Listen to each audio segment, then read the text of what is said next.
YouTube has decided to not share my videos with everyone who subscribes. Please follow me on social media to stay up to date. Hey, what's going on, everyone? My name is Matt Jarbo. This is 3 Buck Theater, and Sylvester Stallone apparently is going to be wading back into the world of John Rambo with Rambo V.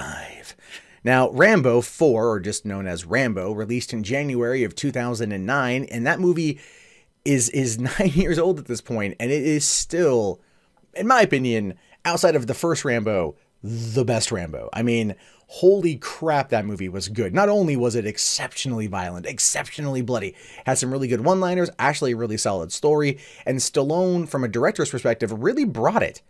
Right, and that also is what allowed him to get the capital to do Expendables, which came out a year and a half later, and I'm totally okay with that too because I like the Expendables franchise. But Rambo 5, let's talk about Rambo 5 here because it's going to be taking on a very interesting thing this time. He's not in Myanmar taking on a corrupt general and a whole bunch of bad guys. This time he's going to be taking on the Mexican cartel.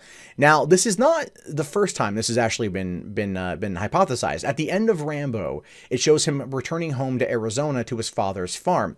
Now, at the time, the idea of Rambo 5 was put out there, and it was going to be him taking on the cartel, because basically the storyline, as far as I remember it, was he goes home, discovers that his father has died, but the ranch is still being maintained by the Mexican American immigrants that are running the farm, and it's on the border with, it runs up to the border, and the cartel's been trying to use it to like run drugs, and it's basically him defending the homestead against the cartel. Very interesting concept at the time. And it kind of feels like maybe this is what they're pushing for here too. Now it says it's not seemingly over until it's over for Vietnam vet John Rambo, and then it may not even be over. Sylvester Stallone is set to return for a 5th installment in the Rambo franchise. There were whispers he may also direct, but that doesn't seem to be the case. He should totally direct. He should totally direct. No questions asked on that one, 100% direct. Now, Avi Lerner's Millennium is launching sales on the project in Cannes with a tentative shoot date for September of this year. Stallone is understood to be working on the script, and his Expendables collaborator Lerner will produce, which is good. Those movies are fun. Rambo is going to be very violent and fun, so I'm totally on board with that.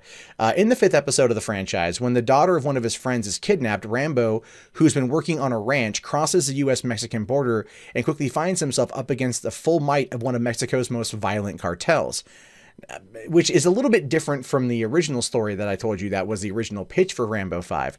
But still, it sounds interesting. When one of his friends is kidnapped, or when the daughter of one of his friends is kidnapped, he then crosses over collateral damage style in order to go and take out one of the most violent cartels. Now, you know what I'm thinking here. You know how this thing's going to be good. You gotta bring in Schwarzenegger, have him be the friend, right? Have him be his friend Dutch.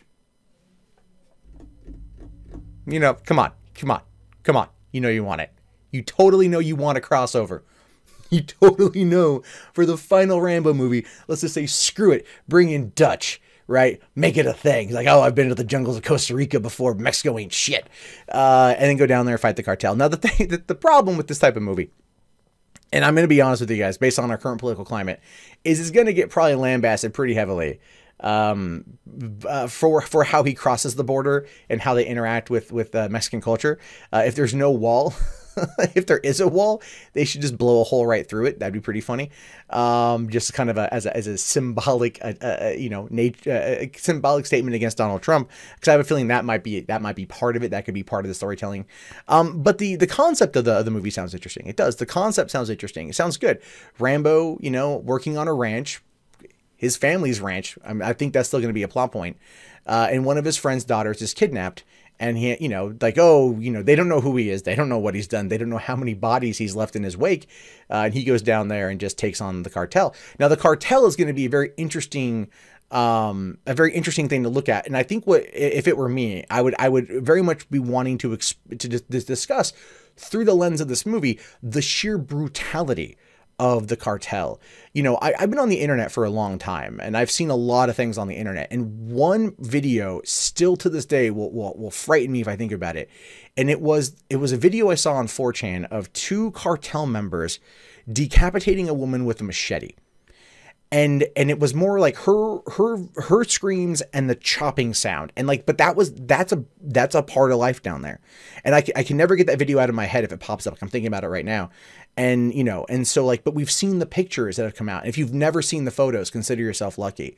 But there's a level of violence and brutality down there that is horrific. It is in essence a humanitarian crisis that that people won't ever look at in the way that it needs to be looked at. In Rambo 4, when he's in Burma, you know, it's dealing with an army there that's killing civilians. I mean, look at the opening of that movie when you know, you see the rice paddies and they throw out landmines in the water, you know, and they tell everyone to run, and people get killed by landmines. They're killing them for sport, and then they gun them all down anyway.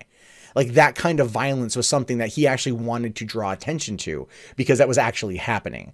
And so if you're looking at it from that kind of, I don't want to call it an activist lens, but like just that kind of lens nonetheless, you can look at it and see that this would be a situation, a scenario where Stallone would want to be able to kind of express that. And then, of course, get the almighty revenge from America and its soldiers by going down there and taking these fuckers out in a very brutal, violent fashion.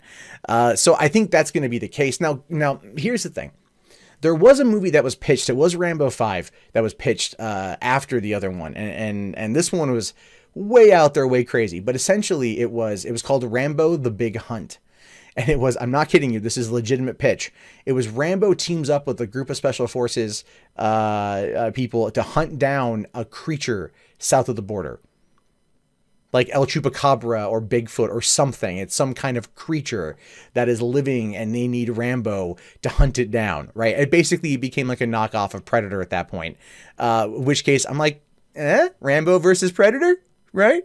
I'm okay with that too. Again, another tie-in to bring Dutch. Just saying. I'm just saying, right? Give the fans what they want. Bring Schwarzenegger into a freaking Rambo movie. But anyway, those are my thoughts on this. I'm very excited to see what happens. I hope we learn more in the next couple weeks out of the Cannes Film Festival. But what do you guys think about this? Do you want a Rambo 5? Was the last Rambo good enough? Do we need to go down this pathway again? Or are you like me and you're legitimately excited for what could happen next? Let me know in the comments below. My name, of course, is Matt Jarbo. This is $3 Theater. If you haven't already, please thumbs up the video, subscribe, follow me on social media. And if you want to watch more from me, and I hope you do, you can do so right now.